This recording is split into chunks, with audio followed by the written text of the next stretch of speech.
আমার চেহারা দেখলে অকর্মের ঢেকি মনে হলো আমি যে অকর্মের ঢেকি না, সেটা প্রমাণ করার জন্য আজকে আমি তোমাদেরকে চিংড়ি মাছ রান্না করে দেখাবো। তো আমার মেজো বোন আমাকে মাছগুলো ক্লিন করে দিয়েছে। এরপরে আমি এখন রান্নাতে চলে যাব। প্রথমে আমি একটা বোলের মধ্যে হলুদ, মরিচ, তারপর লবণ দিয়ে মিক্স করে নিব। আর এইখানে চিংড়ি মাছগুলোকে আমি মাখাবো।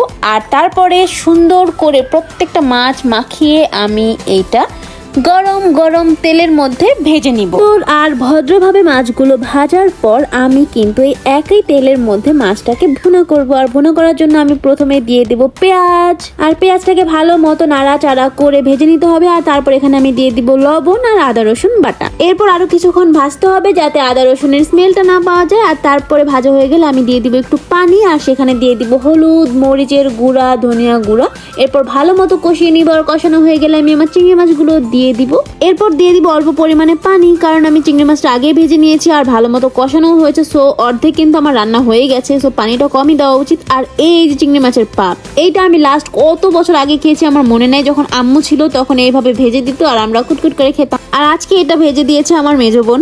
তো যাই হোক, এদিকে কিন্তু আমার মাছটা প্রায় হয়ে গেছে। এখন আমি এখানে একটু ধনিয়া পাতা আর জিরা গুঁড়া দিয়ে দিব। আর এরপরে কিছুক্ষণ নাড়া চাড়া দিয়ে উল্টিয়ে পাল্টিয়ে আমি কিন্তু রান্নাটা শেষ করে ফেলবো।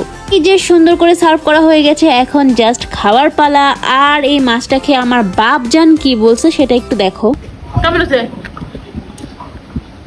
ওয়াও। বাই দ্য ওয়ে, আমার বাপে কিন্তু ক্যামেরা দেখে ওয়াও বলছে। ক্যামেরা রাখার পরে সে বলেছে ভাল লাগে না।